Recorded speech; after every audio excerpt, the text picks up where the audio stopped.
क्या कभी आपने सोचा है जो आप घर पे सब्ज़ी बनाते हैं या फिर करी बनाते हैं और जिसमें आप कुछ मसाले डालते हैं, उसका इम्पैक्ट भी आपके शुगर पे हो सकता है? ये तो होममेड फूड है, फिर भी इसका इम्पैक्ट आपके शुगर पे कैसे हो सकता है?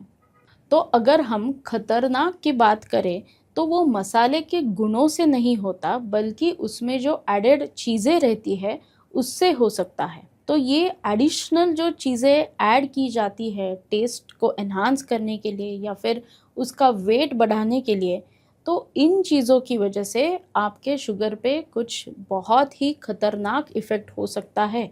तो क्या है ये चीज़ें? आज जान लेते हैं। पहला प्रोडक्ट जो मैंने आइडेंटिफाई किया है वो है मिलावटी लाल मिर्च पाउडर। इसमें आर्टिफिशियल कलर्स का इस्तेमाल किया जाता है। अगर आपने ये देखा है तो हमारी जो नॉर्मल लाल मिर्च रहती है वो इतनी ब्राइट रेड की नहीं रहती, थोड़ा सा मरून की साइड पे चली जाती है। लेकिन अगर आपने लो क्वालिटी लाल मिर्च पाउडर लिया तो वो बहुत ज़्यादा रेड रहती है। तो उसका कारण क्या है? तो इसका पीछे का कारण ये रहता है, इसमें कई बार ईंट का चूरा या फिर सुदान रेड करके कलर डाला जाता है जिसकी वजह से वो ब्राइट रेड हो जाता है। और ये हमारे शरीर के लिए बिल्कुल ही फ़ायदेमंद नहीं है, क्योंकि इसका इम्पैक्ट आपके किडनीज़ पे हो जाता है। आपका किडनी का फंक्शन हैम्पर हो सकता है और एक्सक्रीशन जो आवश्यक चीज़ें आपके शरीर से बाहर जानी चाहिए, जो टॉक्सिन आपके शरीर से बाहर जाने चाहिए, वो नहीं जाते क्योंकि किडनी का फंक्शन बहुत लो हो जाता है। और इसका भी असर आपके ग्लूकोज़ पे पड़ सकता है, आपकी किडनी की क्षमता कम हो सकती है। दूसरे है सिंथेटिक स्पाइसेस जो बाहर के खाने में या फिर होटल के फूड में डाले जाते हैं। इसमें बेसिकली चिली सॉस जो रहता है वो डाला जाता है और ये चिली सॉस में बहुत ज़्यादा हिडन शुगर्स प्रेजेंट रहते हैं, प्रोसेस्ड शुगर्स प्रेजेंट रहते हैं टेस्ट को एनहांस करने के लिए, फूड को ज़्यादा स्वाद लाने के लिए ये सॉसेस डाले जाते हैं, लेकिन इसमें प्रेजेंट रहते हैं हिडन शुगर्स और ये आपके शुगर पे सीधा असर करते हैं और आपका इंसुलिन सिक्रीशन बिगड़ जाता है, इंसुलिन रेजिस्टेंस बढ़ता है। तो यही वजह होती है आपकी शुगर इंक्रीज़ होने की। तो आपको ध्यान रखना है कि जब भी आप चाइनीज़ फूड खाते हैं, स्पेशली चाइनीज़ फूड खाते हैं जिसमें ये चिली सॉस टेस्ट एनहांस करने के लिए डाला जाता है, तो वो आपको अवॉइड करना चाहिए। और यही नहीं, जब भी ये सॉसेस डालते हैं तो इसमें सोडियम भी बहुत प्रेज़ेंट रहता है और सोडियम का असर भी आपके किडनी फंक्शनिंग पे होता है। और जब भी ये किडनी फंक्शनिंग पे असर होता है तो सोडियम आपके शरीर में जम जाता है, जिससे स्वेलिंग हो सकता है, आपका मोटापा इंक्रीज़ हो सकता है, बिकॉज़ आपका शरीर का जो सारा पानी रहता है वो आपके शरीर में एक्यूमुलेट हो जाता है सोडियम की वजह से। यही सोडियम जब ज़्यादा मात्रा में प्रेज़ेंट रहता है तो आपके इलेक्ट्रोलाइट का बैलेंस भी बिगड़ जाता है और वो भी ठीक नहीं है।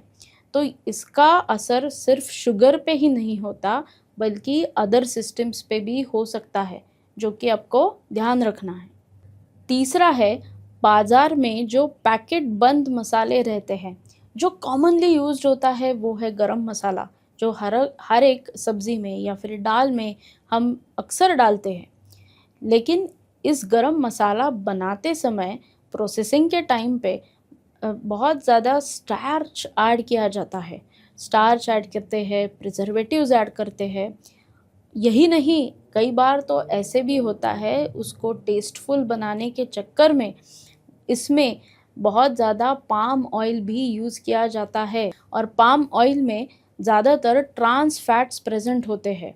पाम ऑयल से ये मसाला टेस्टी तो बन जाता है, उसका लाइफ स्पैन या फिर शेल्फ लाइफ भी इंक्रीज़ होता है, लेकिन शरीर के लिए वो अच्छा नहीं है। जब भी ये ट्रांस फैट्स हमारे शरीर में जाते हैं तो उसका कन्वर्जन बैड कोलेस्ट्रॉल में होता है और जब भी ये बैड कोलेस्ट्रॉल का प्रमाण बढ़ता है उसका इम्पैक्ट होता है लिवर पे। और लिवर पे जब भी ये बैड कोलेस्ट्रॉल बढ़ेगा या फिर ओवरऑल टोटल कोलेस्ट्रॉल बढ़ता है तो मेटाबॉलिज्म बिगड़ने की वजह से फैटी लिवर हो सकता है, और फैटी लिवर होने की वजह से उसका कन्वर्जन बाद में टाइप 2 डायबिटीज़ से भी हो सकता है। यानी कि फैटी लिवर होने की वजह से टाइप 2 डायबिटीज़ डेवलप हो सकता है। तो आपको ये ध्यान रखना है कि जब भी आप गरम मसाला लेते हो तो पैकेट के पीछे एक बार ज़रूर आप उसके इंग्रेडिएंट्स को पढ़िए। जितना हो सकता है तो गरम मसाला चाहो तो आप घर पे भी बना सकते हैं। होल स्पाइसेस रहते हैं, होल स्पाइसेस से अच्छा गरम मसाला घर पे भी बन सकता है। तो आपको ये बात ध्यान रखनी है, जितना हो सके उतना गरम मसाले जैसा मसाला आप घर पे बनाते हैं तो वो काफ़ी फ़ायदेमंद होगा। एक और चीज़ मैंने जो आइडेंटिफ़ाई की है वो है, जो बाकी मसाले रहते हैं जैसे तवा पुलाव मसाला, बिरयानी मसाला, पुलाव मसाला, इसमें सॉल्ट का प्रमाण भी बहुत होता है, एक्सेस सॉल्ट प्रेज़ेंट रहता है। ये सिर्फ़ मसाले को टेस्ट लाने के लिए एक्सेस सॉल्ट का इस्तेमाल किया जाता है, और जब भी ये एक्सेस सॉल्ट आपके शरीर में जाता है तो सोडियम का प्रमाण भी बढ़ता है, और जब भी सोडियम का प्रमाण बढ़ेगा तो इलेक्ट्रोलाइट इम्बैलेंस हो जाएगा, और यही नहीं, आपके किडनी पे भी उसके डिटोरिएटिंग इफ़ेक्ट्स रहते हैं। तो बाहर से जब भी आप ऐसे स्वादिष्ट मसाले लेते हैं तो आपको ये बात भी ध्यान रखनी है। तो हम सावधानी कैसे बरत सकते हैं? तो पहला, जैसे मैंने कहा है कि आप जितना हो सके आपके सब्जियों में, करीज़ में, पुलाव में, राइस प्रिपरेशंस, किसी में भी आप होल स्पाइसेस का इस्तेमाल कीजिए। यानी कि पूरी दालचीनी या फिर पूरा नटमेग डाला है या फिर पूरी इलायची डाली है, तो उसका पॉजिटिव इम्पैक्ट ही होने वाला है, क्योंकि स्पाइसेस में कुछ ऐसे भी गुण होते हैं जो इंसुलिन सिक्रीशन बढ़ाते हैं, इंसुलिन रेजिस्टेंस कम करते हैं, इन्फ्लेमेशन कम करते हैं। तो अब होल स्पाइसेस जब इस्तेमाल करते हैं तो उसका पॉजिटिव इम्पैक्ट ही होने वाला है। तो जितना हो सके तो उतना होल स्पाइसेस का आपके रसोई में इस्तेमाल कीजिए। और दूसरा, हमेशा, जैसे मैं हर एक वीडियो में बताती हूँ, आप घर पे भी जब भी खाना पकाते हैं तो शुगर का, सॉल्ट का, स्पाइसेस का भी पोर्शन कंट्रोल रखना है।